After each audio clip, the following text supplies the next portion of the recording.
Wind rattled the warehouse doors like something was trying to break in. Inside, a half-collapsed catwalk groaned under its own weight, while sparks crackled from a busted electrical panel overhead. And there, standing alone in the dust and smoke, was a man everyone in town had always ignored. Kyle Mercer lifted his eyes to the flickering lights as the steel frame above him began to sway, threatening to crush the two teenagers trapped beneath a pile of fallen lumber. Their screams echoed through the hollow space. He didn't hesitate. He stepped forward, bracing himself against a support beam as the whole structure shuddered. For one terrifying second, the world held its breath. No one knew he had the strength or the past to survive what was coming next. Before I go any further, tell me where you're listening from tonight, and hit that like and subscribe button if you believe courage still matters in this world. Kyle Mercer was 38 years old, a night stalker at a grocery store off Highway 19 in Cedar Ridge, Missouri. Most folks barely noticed him as he pushed pallets through the aisles after sundown, his footsteps soft against the tile floor. He lived alone in a small rental above a muffler shop, the kind of place with thin walls and a single window looking out at the railroad tracks. People knew him as quiet, polite, forgettable, the sort of man who apologized when others bumped into him. What they didn't know was he carried a past that weighed more than any box he lifted on the job. Years earlier, before life went sideways, Kyle had been an engineering prodigy at a state university, the kind professors whispered about with pride. But when his older brother's heart condition worsened and medical bills snowballed, Kyle walked away from scholarships, internships, all of it. He came home, took the first job he could find, and never went back. Responsibility had replaced ambition, and he accepted it without complaint. His brother survived. The dreams Kyle once held didn't. Despite the quiet life he lived, Kyle still had one person who believed in him. His niece Olivia, a sharp 16-year-old, who saw through the tired eyes and worn-down routine. She visited him after school, helped him cook cheap meals, and kept asking questions he never quite answered. She sensed there was more to him than he let on. Cedar Ridge was one of those places where rumors spread quicker than news, and where the old Hamilton foundry sat at the edge of town like a forgotten monument. Kids hung around there, even though they weren't supposed to. One windy Tuesday evening, as Kyle was walking home from his shift, Olivia called him in a panicked whisper. She and her friend Mason had been exploring the old foundry when the balcony collapsed. They were trapped. Her voice cracked, and Kyle felt something deep inside him jolt awake. He didn't call the fire department. He didn't wait for help. He sprinted. Through dark streets, past shuttered storefronts, toward the massive broken building where his niece needed him. And when he pushed open the rusted side door and heard the groaning metal above his old instincts, the ones he had buried for nearly 2 decades roared back to life. The wind that had chased Kyle Mercer into the foundry finally settled, leaving only the faint ticking of metal cooling after its violent shift. He crouched beside the twisted pile of beams and old lumber, talking Olivia and Mason through every breath until help arrived. By the time firefighters pulled the teens free, Kyle's shirt was soaked through, and his hands shook from the adrenaline he fought to hide. He stood in the shadows as the rescue crew guided the kids outside. One paramedic asked if he was hurt. Kyle just shook his head, thanked them, and slipped away before anyone could ask more questions. The next morning, Cedar Ridge went right back to treating him like the man who stocked shelves in silence. Folks didn't know what he'd done, and Kyle didn't tell them. He walked into Riverside Market at the usual time, 6:54 a.m., and punched his time card. The overhead lights hummed, the shelves waited to be straightened, and a line of trucks rumbled in behind the store. But something felt different, heavier, like the walls themselves carried more judgment than usual. It started with Darren Tibbs, the assistant manager, who treated the night crew like they were barely housebroken. Mercer, he barked, shoving a clipboard at him. Distribution says you messed up the pallet rotation again. Dairy's complaining. Fix it. Kyle blinked. He hadn't touched Dairy in 2 days. I wasn't assigned to Darren, didn't let him finish. Doesn't matter. You're the one who looks free.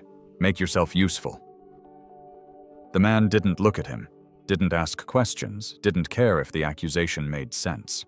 He just dumped the blame where he always dumped it on the quiet one who wouldn't push back. Kyle swallowed his answer. Yes, sir. He turned toward the back room. A few other employees snickered as he passed, muttering things like, "Night guy never gets it right, and he's lucky to even have a job." None of them had seen him kneeling in a collapsing building less than 12 hours earlier. None of them knew he'd once been capable of designing the very load-bearing structures that failed inside that foundry. He pushed through the swinging door into the stockroom. Stacks of boxes reached the ceiling, and the smell of cardboard and engine exhaust clung to the air. He started reorganizing the pallets, even though the mistake wasn't his. He worked quietly, deliberately, the way he always had. But all day long, the mistreatment spread like a stain. The break room microwave was accidentally unplugged right before he heated his lunch. Co-workers cut in front of him in line and acted like he wasn't standing there. One warehouse worker made a loud joke that Kyle probably couldn't count past 10 without using his fingers. Everyone laughed. Kyle didn't. He kept his face even, but something inside him twisted an old ache he thought he'd buried years ago, back when he packed up his textbooks and accepted a future made of night shifts and forgotten potential.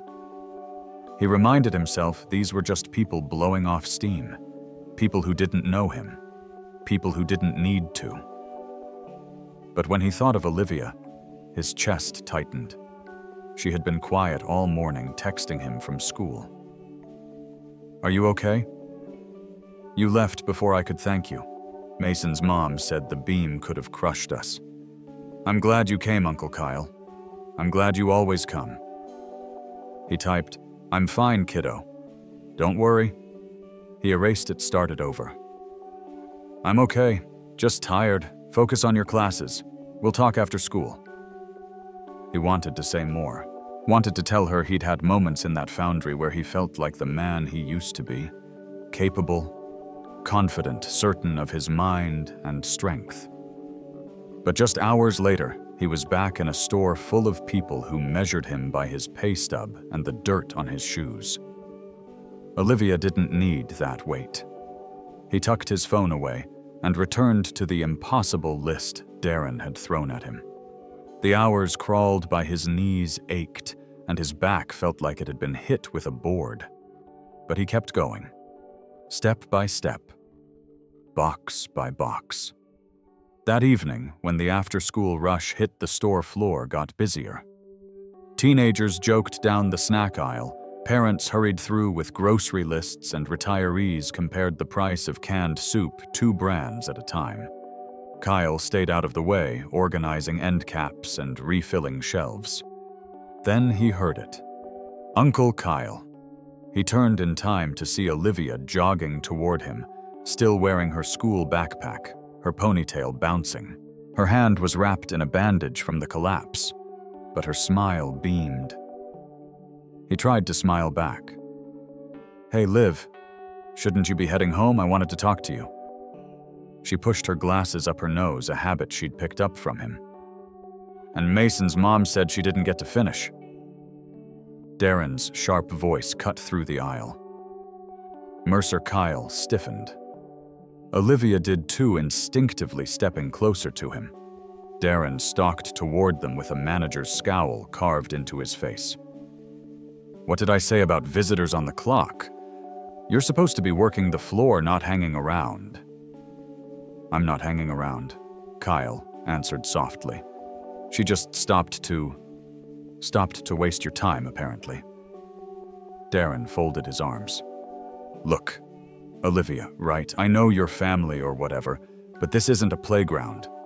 Mercer needs to focus. He's already behind. Olivia's cheeks flushed. He's not behind. He worked all night. And he saved Kyle, gently put a hand on her shoulder. Liv, it's okay. No, it's not, she snapped. Her voice trembled with anger and embarrassment. You don't talk to him like that. You don't even know. Yes, I do, Darren interrupted, raising his voice. I know he's slow. I know he forgets things. I know he needs someone to keep an eye on him. So unless you're applying for a job, sweetheart, you need to let him get back to work. Kyle felt the heat rise in his chest. Not anger, but something heavier. Shame. The kind that comes from being humiliated in front of the one person who still believed he was more than this. Olivia saw it. Her eyes softened. Her stance shifted, and guilt washed over her expression. She stepped back, as if absorbing some of the blow for him. I'm sorry, Uncle Kyle, she whispered. I shouldn't have come. Kyle swallowed hard. You're fine. Don't worry about it. Darren scoffed. Enough. Mercer, go clean the loading dock. Someone spilled produce back there. And make it fast. We've got a regional audit coming tomorrow, and we can't afford any screw-ups. Olivia opened her mouth again, but Kyle squeezed her shoulder gently. Go home, Liv. Please. She looked up at him with a mix of worry and heartbreak. Okay. But I'm coming back after dinner. You're not walking home alone. Her words were soft, but they shook him more than Darren's bark. She turned and left her shoulders slumped. She'd always believed he was the strongest person she knew. Today she'd watched someone talk down to him like he was disposable. Kyle headed to the loading dock with a knot in his stomach. Behind the store, the evening air carried the smell of diesel fuel and overripe fruit. A mountain of rejected produce sat in bins along the wall. Someone had dropped a crate of watermelons. Shattered pink flesh streaked the concrete. He grabbed a broom, rolled up his sleeves, and got to work. The rhythmic scrape of bristles against concrete echoed in the alleyway. Every push stirred more frustration, more humiliation, more of that old memory of packing away his engineering notebooks for good. Kyle Mercer had once been someone professors begged to keep studying, someone whose equations could shift the world. Now he was cleaning smashed fruit from a loading dock because someone else spilled it. He paused, leaning on the broom handle, breathing deeply as dusk settled. The sky turned copper, then violet. A truck rumbled past on the highway. Somewhere nearby, a dog barked. Ordinary sounds. Everyday life. But inside him, pressure built like steam behind a jammed valve. He thought of Olivia's face, her anger, her embarrassment, her hurt. She wasn't upset for herself. She was upset for him. Kyle closed his eyes. Something inside him shifted small, but unmistakable. A line drawn tight, a fuse catching. And then footsteps sounded behind him. Not Darren's, not a coworker. A stranger's voice called out from the darkness. Hey, you the one who was at the foundry last night? Kyle turned slowly. A tall man in a city jacket stepped into the dim light, someone he didn't recognize. His stance wasn't friendly, and his next words tightened the world around Kyle like a vice. We need to talk about what you saw in there. The pressure that had been building all day snapped another notch tighter. Something big was coming, and Kyle Mercer knew this time he wouldn't be able to walk away quietly. The man stepped out from the shadows behind the loading dock, the fading daylight catching on the city emblem stitched across his jacket sleeve. Kyle straightened instinctively, one hand still resting on the broom handle. The stranger's boots crunched on broken bits of watermelon rind as he came closer. "You were at the Hamilton Foundry last night," the man said. Not a question. A statement. Direct. Certain. Kyle didn't answer. The alley behind Riverside Market suddenly felt too narrow, too quiet. A semi-truck roared down the highway nearby, but the sound barely touched the space between them. The man lowered his voice. "Two kids said a guy matching your description pulled them out of the debris. And that's strange, because the report says the collapse wasn't an accident." Kyle's breath hitched. He felt the world tilt the way it had inside that broken building, metal groaning overhead, Olivia screaming his name. He swallowed hard. "What are you talking about?" he asked. The stranger held out a cell phone with a grainy photo, an overhead shot of the foundry's main hall beams cut clean through. "Not collapsed, sabotaged. I'm with the county investigator's office," the man said. "Name's Cameron Wells, and I need to know exactly what you saw before someone else gets hurt." Before Kyle could speak, the back door of the store shoved open, and Darren Tibbs stomped out, already irritated. "Mercer." I told you to. Darren froze when he saw the badge clipped to Wells's belt. That self-important swagger of his wobbled, but he forced a thin smile. Officers? Everything all right?" Wells ignored him. His eyes stayed on Kyle. "Can we talk privately?" Darren inserted himself like he belonged there. Arms folded. "If he's in trouble, I need to know. I'm his supervisor." Kyle felt the heat rise behind his ribs, slow and simmering. Always someone assuming they outranked him, owned him, knew him. Wells glanced at Darren, unimpressed. "No, you don't need to know. That should have been the end of it. Should have shut Darren down." But the assistant manager wasn't used to not being the loudest voice in any room. "Well, technically he's on company property," Darren barked, "and he needs my permission to." Kyle stepped forward before he thought about it, placing himself between them. "You don't speak for me," he said quietly. The words were soft, but they landed like a brick dropped on tile. Darren stared at him, stunned, then scoffed loudly. "Excuse me, Mercer, you don't get to—" Wells raised a hand sharply. "Enough." Darren swallowed his protest and retreated back inside, muttering something about ungrateful staff. Wells turned back to Kyle. "Look, I know you didn't cause the collapse, but I think you saw something, or someone. And right now, you're the only person who can help us stop whatever is coming next." Kyle's pulse thudded. He remembered the rusted walkway, the strange metal device attached to a support beam, something he'd dismissed as a leftover tool. Maybe he shouldn't have. "I saw equipment," Kyle murmured. "Didn't look right, didn't belong there." Wells nodded slowly. "That's what we thought." Before they could say more, a loud crash erupted at the end of the alley. A garbage dumpster shifted violently, then a figure darted behind it, tall, hooded, moving fast. Wells tensed. "Hey!" he shouted, running toward the noise. Kyle dropped the broom and followed without thinking. The hooded figure sprinted toward the rear gate of the alley, knocking over crates as he ran. Wells lunged for him, but the man shoved him hard against the fence. Kyle caught Wells by the arm to keep him from falling. "I'm fine," Wells said, gritting his teeth. "Go." Kyle didn't hesitate. His legs launched forward with a speed he hadn't felt since college track, the world narrowing into a single target ahead of him. Gravel bit into his shoes. His breath came sharp and steady. The hooded man reached the chain-link fence, grabbed the top, and began climbing. Kyle didn't stop. He grabbed the lower rungs, planted his foot, and scaled upward, his hands moving faster than even he expected. His heart thundered, but his mind sharpened into precision, calculating angles, timing, distance. The figure reached the top. Kyle reached him half a second later. The man swung a boot at Kyle's head. Kyle ducked, grabbed a handful of the man's jacket, and yanked. The saboteur lost balance, slipped, and fell backward, landing hard on the pavement on the other side. Kyle didn't think.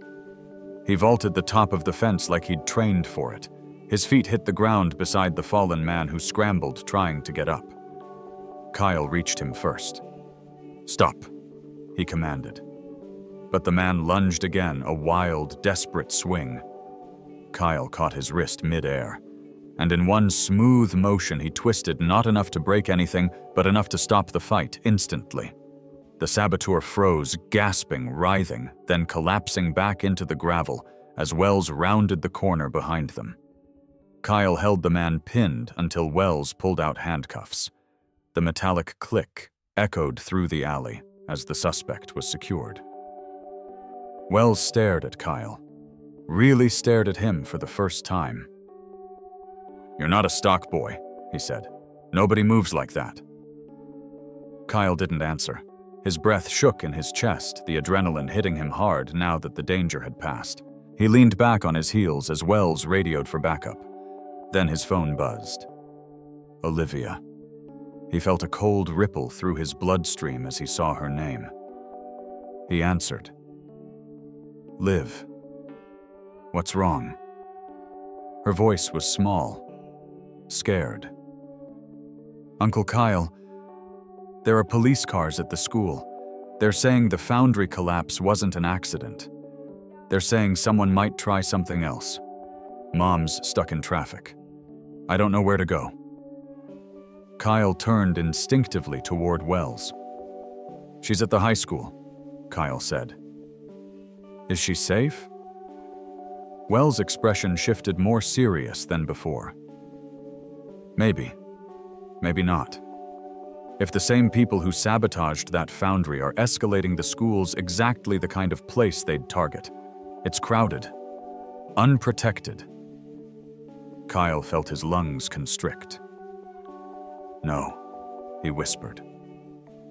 All the memories crashed back at once, his brother weak in a hospital bed, his mother crying into her hands, his father staring at bills he couldn't pay. The choice Kyle made to give up everything to protect the people he loved. He wasn't losing someone again. He refused. He stood up fast. "I'm going to her," Kyle Wells warned. "We need to wait for backup. I'm not waiting." Wells saw something in his face. Something fierce. Something old. Something unshakable. And didn't argue further. He grabbed his radio. "I'll drive." They sprinted toward Wells's car.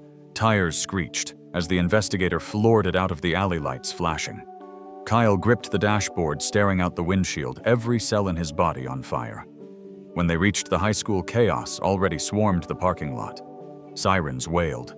Students clustered in frightened groups as officers ushered them away from the building. A small cloud of smoke leaked from a side entrance near the science wing. Not an explosion, but a warning. Wells cursed. "They're testing response times." Kyle didn't wait. He shoved the door open and sprinted toward the entrance. "Kyle, stop!" Wells shouted. But Kyle didn't. He burst inside the hallway. Smoke stung his eyes. The sprinklers had activated, spraying a fine mist that glittered under the fluorescent lights. Students were rushing toward the exits, pushing past him, screaming, terrified. Kyle forced himself through the crowd. "Olivia," he yelled. He reached the science wing, heart pounding. The smoke thickened. A chemical smell hung in the air, something burning. He heard a faint coughing sound beyond the doorway of an empty classroom. He rushed in. Olivia was on the floor, pulling Mason with her, both of them covering their mouths with their sleeves. A smoking metal device lay near the back corner, some kind of igniter rigged to the HVAC duct. Not a bomb. Something meant to scare, to force evacuation, to distract. "Uncle Kyle." Olivia cried. He dropped to his knees beside them. "Come on, I've got you," He lifted Mason, first 13, trembling, and guided him toward the door. Then he scooped Olivia up under his arm. Her arms wrapped around his neck with a sob. The hallway crackled. A ceiling tile fell behind them, shattering on the floor. The building groaned, a sound too familiar. Kyle's chest tightened. No, not again. He ran. He barreled through the hallway, slipping on water from the sprinklers shielding the kids as debris fell behind them. He didn't stop. Not when a locker door blew open in front of him. Not when part of the ceiling sagged. Not when he felt the sting of falling plaster hitting the back of his neck. He kept moving, because the only promise he'd ever kept fully in his life was this one: protect the people who trust you.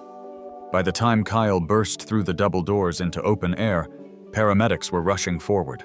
One grabbed Mason, another reached for Olivia, but she didn't let go. Her arms clung to him, her face buried against his shoulder, tears mixing with the water from his soaked shirt. He had to pry her arms away gently so the paramedics could check her. She kept looking at him with wide, shaken eyes. Kyle Wells shouted, running toward him. What happened in there, Kyle didn't speak. He was still breathing like the building was collapsing around him. He wiped his face, clearing water and smoke from his eyes. Students, teachers, officers, everyone stared at him. They had watched him run into danger. They had watched him come out carrying 2 kids. And in that moment, the way they looked at Kyle Mercer changed. As the smoke cleared and the fire crews pushed into the building, Wells clapped a hand on Kyle's shoulder. "You're more than you pretend to be," he said quietly. "Way more." Kyle didn't answer, but for the first time in years, he didn't shrink from the words. He stood there, in the flashing red lights, soaked and exhausted. Olivia holding tightly to his hand, realizing the thing he'd spent a lifetime burying could no longer stay hidden. People had seen what he really was, and nothing in Cedar Ridge would ever be the same again. The smoke settled slowly over the Cedar Ridge High School courtyard, drifting in thin gray ribbons across the pavement as the last alarms faded. Emergency lights painted the world in flashes of red and white. Parents pushed through barricades. Teachers counted students with shaking hands. Officers moved with controlled urgency. But in the middle of it all stood Kyle Mercer, soaked from the sprinklers, streaked with dust, and breathing hard. People kept glancing at him, whispering in low voices. Some pointed outright. They had seen him sprint into a building everyone else was rushing to escape. They had seen him come out carrying 2 kids, like they weighed nothing at all. What they hadn't expected was the look in his eyes, focused, steady, calculating even in crisis. There was no panic in him, only purpose. Olivia sat on the back of an ambulance, wrapped in a foil blanket, staring at her uncle with a kind of reverence that made his chest tighten. Mason was beside her, still pale, but safe. Kyle stood close enough to reach her, but far enough to keep from blocking the paramedics' work. He tried to breathe normally, but the adrenaline kept pulsing hot in his veins. Wells joined him, adjusting the radio clipped to his shoulder. "You okay?" the investigator asked. Kyle nodded, though his legs trembled in delayed shock. Wells studied him the way someone studies a blueprint, attention-sharp, mind-assembling pieces. "You moved in there like someone trained for this," Wells finally said. "Not just someone brave, someone who knew exactly what could go wrong and how to counter it." Kyle didn't reply. He didn't want to. Not here. Not in the open. But he didn't get the chance to stay quiet. A group of teachers approached, led by Principal Linda Hartwell. Her gray hair was pulled back tight, her blouse streaked with soot. She stopped a few feet away. "You're Olivia's uncle?" she asked. Kyle nodded. Her expression broke gratitude, spilling through the exhaustion. "Thank you." I saw security footage. You ran straight into that hallway. If you hadn't... She swallowed hard, looking at Olivia. This school owes you more than we can express. Kyle shifted his weight, uncomfortable. Anyone would have done it? No, Hartwell said firmly. Most people wouldn't. One by one, nearby officers looked over. Some approached to shake his hand. A firefighter slapped his shoulder with a kind of stunned respect. The power dynamic that ruled Kyle's daily life, dismissal's assumptions, the quiet belittling crumbled right there on the pavement. And then the last person Kyle wanted to see walked out of the school. Darren Tibbs. His shirt was untucked hair damp from the sprinkler's eyes darting around like he wasn't sure which direction his authority had leaked out of. When he spotted Kyle, he froze. His face went through an entire storm of emotions. Shock, then confusion, then the ugly realization that the man he'd spent months belittling had just saved 2 lives. He stepped forward hesitantly. Mercer, I didn't know you were... He searched for a word. Any word. None came. Kyle didn't offer one. Before Darren could continue, Wells pulled focus by clearing his throat. We're not done here. We need to talk privately. Kyle braced for what was coming. He knew this part of the story. He'd lived it once before, years ago, in a sterile office across from a professor who believed he had infinite potential. A conversation that ended with the words, "I can't go back. Not right now. They need me at home." A door closing behind him that never opened again.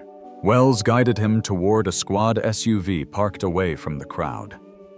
As soon as they were out of earshot, the investigator leaned against the hood. Kyle, who taught you structural collapse behavior? He asked quietly. Who taught you load path calculations, evacuation mechanics, to anticipate ceiling failure by sound alone? That's not instinct. That's training. Kyle closed his eyes briefly. He'd known this would come eventually. Maybe not tonight, maybe never.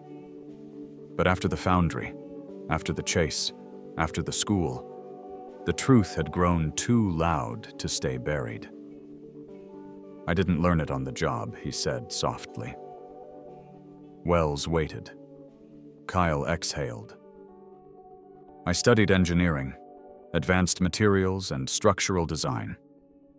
I was good at it. Wells blinked in surprise. Not disbelief surprise that made perfect sense. How good Kyle didn't want to answer, but he owed the truth to someone if only to himself. I was in a fast-track program at Midwest State. My professors, they expected me to go into high-risk structural analysis, disaster zones, infrastructure reinforcement, the stuff most people won't touch. Wells stared at him. So what happened? How did you end up stocking shelves instead of designing half the state's buildings? Kyle's jaw tightened. Life happened. My brother got sick. My family got buried in medical debt. Someone had to work. Someone had to pay the bills. I told myself I'd go back later. You never did. Kyle shook his head. By the time things stabilized, it felt like the world had moved on without me. And going back meant admitting I'd wasted years, that I wasn't who people thought I was. So I took the job at Riverside. Kept my head down. Tried not to think too much. Wells was silent for a long moment. You didn't waste anything, he finally said. The way you moved in that school, that wasn't lost potential. That was a skill set this town desperately needed tonight. Kyle swallowed hard. His hands still shook. He rubbed them together, trying to ground himself. I didn't want anyone to know, he said quietly. I didn't want attention. I just wanted to protect the people you love. Wells finished for him. Kyle nodded. Wells sighed, running a hand across his face. Well, whether you wanted attention or not, you've got it. The sheriff's already asking who you are, Half the first responders think you're some sort of off-duty specialist, and the school district director wants your name for a commendation. Kyle felt a cold rush of panic. I don't want any, but Wells held up a hand. I know, but hiding isn't an option anymore. Not after what happened at the foundry, and not after what you just did here. Kyle braced himself. What are you saying? Wells reached into his jacket and pulled out a folder not thick but official. Government paper, county seal. You remember that device in the science wing, he asked? It wasn't meant to hurt anyone. It was meant to test us. Whoever is behind the foundry sabotage is escalating. They're watching emergency response patterns, studying weaknesses. We need someone who understands structure, physical and behavioral. Kyle felt his stomach drop. You want my help? Wells shook his head. No. I need your help. Kyle stared at him. For years, people like Darren had treated him like he was less than everyone else. Forgettable. Replaceable. Tonight, the same man had looked at Kyle like he was something unreal. A stranger. A threat to the order Darren depended on to feel important. But here now, Wells spoke to him like someone who mattered. And not because he'd run into danger, but because he understood danger. Because he could see what others missed. Because he carried a knowledge that had been gathering dust too long. Before Kyle could respond, a soft voice drifted from behind them. Uncle Kyle. He turned. Olivia stood a few feet away, blanket still wrapped around her shoulders. Tears had dried on her cheeks, leaving pale streaks. She looked scared, and hopeful, and proud all at once. Why didn't you tell me? She whispered. Kyle felt his heart twist. Tell you what? That you used to be. This. She gestured at him. Someone who knows how to save people. Someone who runs toward the danger instead of away. Kyle didn't know what to say. He felt exposed in a way no fire or falling ceiling had ever made him feel. Olivia took a slow step closer. I thought you stocked shelves because you had to, but you've been hiding a whole part of yourself. Her voice wavered. You don't have to hide from me. Kyle's throat tightened. He looked down. I didn't want you to see me as someone who failed. Olivia blinked hard. Failed, Uncle Kyle. You didn't fail. You gave up your dreams so we wouldn't lose everything. That's not failure. That's what heroes do. Her words hit him with the force of a collapsing beam. Except this time, instead of crushing him, they lifted something heavy off his chest. Before he could answer, Darren stepped toward them. His arrogance had drained completely. He wasn't puffed up or angry. He looked humbled. Mercer Darren said quietly, I owe you an apology. Kyle turned slightly surprised. I judged you wrong. All this time I thought you were slow, unmotivated, just someone who couldn't handle more than simple tasks. But today, Darren swallowed hard. Today, I saw the truth, and I'm ashamed of how I treated you. It wasn't groveling, it wasn't dramatic, it was simply honest. Wells watched the exchange carefully. It only solidified what he'd already decided. Kyle, he said, pulling the conversation back, I want to bring you in as a structural response consultant. Temporary at first. But if this situation escalates, we'll need your mind. Not the version you pretend to be. The version you really are. Kyle looked between Wells, Olivia, Darren, the school behind them still coughing smoke into the sky. He felt the weight of his entire past pressing down, and the sudden unexpected possibility of something new rising underneath it. What happens if I say yes? Kyle asked. Wells held his gaze. Then everything changes. By the time the last fire engine rolled away from the high school, word had already spread through Cedar Ridge. It moved from parent to parent, then across social media, then through the morning radio chatter. The quiet man from the grocery store had carried 2 kids out of a burning science wing. He'd run toward danger when everyone else ran away. He'd helped stop the saboteur behind the foundry collapse. And he wasn't just some night stalker. He was something else entirely. The next day, Kyle walked into Riverside Market expecting the usual routine punch in stack shelves get ignored. But the moment he stepped through the door, the store fell strangely quiet. A few shoppers paused mid-aisle. A young cashier whispered his name like it was something fragile. Even the butcher, who hardly spoke to anyone, raised his chin in acknowledgement. Darren approached slowly, not with the bluster he was known for, but with the tentative steps of someone trying to atone. "Kyle, look, I already talked to corporate. I admitted I've been unfair. More than unfair. You don't deserve how you've been treated here, especially by me." The words weren't smooth or polished, but they were honest. Kyle nodded, accepting them without bitterness. Darren swallowed, then added, "And if you take that consulting job with the county, well, you have my support. All of it. I'm rooting for you." Those last 5 words would have shocked him a week ago. Today they felt like the world tilting back into balance.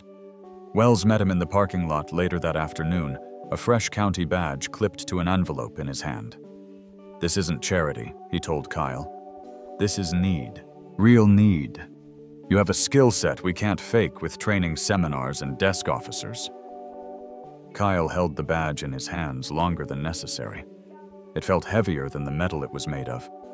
It felt like a piece of the life he'd once imagined offered back to him with respect instead of expectation. But the moment that truly mattered came that evening, in the quiet of Kyle's apartment, where Olivia sat curled on the couch with a mug of cocoa and a blanket tucked around her shoulders. She watched him examine the badge again, her eyes shining with that fierce mix of admiration and relief. "You're going to help them, aren't you?" she asked softly. Kyle sat beside her. "If they'll have me." She leaned her head against his arm.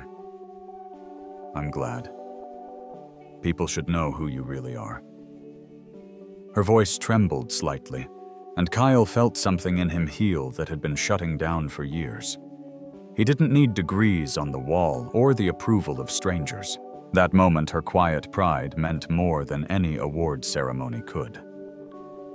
Over the next several weeks, Cedar Ridge adjusted to its new reality. The saboteur from the foundry turned informant under pressure, revealing a crew of disgruntled contractors planning a string of coordinated infrastructure failures designed to manipulate county contracts. Kyle worked side by side with investigators to map out structural vulnerabilities and anticipate targeted sites. He conducted walkthroughs of aging municipal buildings, drew diagrams with frightening speed, and provided insights that saved the county thousands of dollars and potentially dozens of lives. For the first time in years, his mind woke up alive, sharp, hungry. He rediscovered the version of himself he'd buried under exhaustion and responsibility. And instead of burying it again, he let it breathe. Riverside Market threw him a small send-off when he transitioned officially to the county role. Nothing fancy, sandwich trays, a store-brand sheet cake, a card signed by people who once barely noticed him. But what struck Kyle wasn't the celebration, it was the sincerity. Co-workers shaking his hand instead of brushing past him. Darren offering a firm, respectful pat on the shoulder. Even customers stopping by just to say thank you. Kyle didn't crave attention, but he accepted the gratitude with quiet grace. Humility wasn't something he wore like armor anymore. It was simply who he was. Months passed. Cedar Ridge settled into a safer, more stable rhythm. Kyle developed a reputation at the county office as the guy who saw structural problems before anyone else did, sometimes before they existed. He didn't chase titles or spotlight. He just did the work. Thoroughly, thoughtfully, steadily. Olivia visited him often after school, studying at the edge of his desk while he drafted reports or examined blueprints. She'd begun talking about engineering programs at universities, programs Kyle once dreamed of joining. It didn't hurt to hear the words anymore. In fact, it filled him with hope. One evening, Wells stopped by his cubicle with 2 cups of coffee. "You ever think about going back for your degree?" he asked casually. Kyle smiled at the paperwork in front of him. "Maybe that part of my life is done." Wells shook his head. "No." Just paused. The thought lingered in the back of Kyle's mind long after Wells walked away. As spring rolled in, Cedar Ridge High invited him to their end-of-year ceremony. He hesitated at first, uncomfortable with crowds and praise. But Olivia insisted. When he arrived, the audience rose in a long, warm wave of applause. Not the explosive kind given to celebrities, but the steady kind given to people who've quietly earned a place in the heart of a town. Olivia ran up and hugged him, whispering, "See, they know." Kyle sat through the ceremony, watching proud families, hardworking teachers and students on the verge of their own futures. He felt something settle inside him, a sense of belonging that didn't demand perfection or proof. A sense that he had finally stepped into the life he was meant for, even if it arrived 20 years later than expected. When the evening ended and the gym lights dimmed, Kyle stood outside under the clear Missouri sky. The air smelled faintly of fresh-cut grass. Olivia leaned against him, tired but smiling. "You okay?" she asked. Kyle nodded slowly. "Yeah, I think I finally am." A soft breeze rustled the nearby flag, and distant laughter drifted through the parking lot. Life went on. Not perfect, not grand, but honest. Full. And for the first time, Kyle felt like he belonged to it. Sometimes he thought the world doesn't need you to be extraordinary on paper. It just needs you to show up when it matters, to use whatever gifts you have, and to do the right thing even when nobody's watching. And in a quiet town like Cedar Ridge, that was more than enough.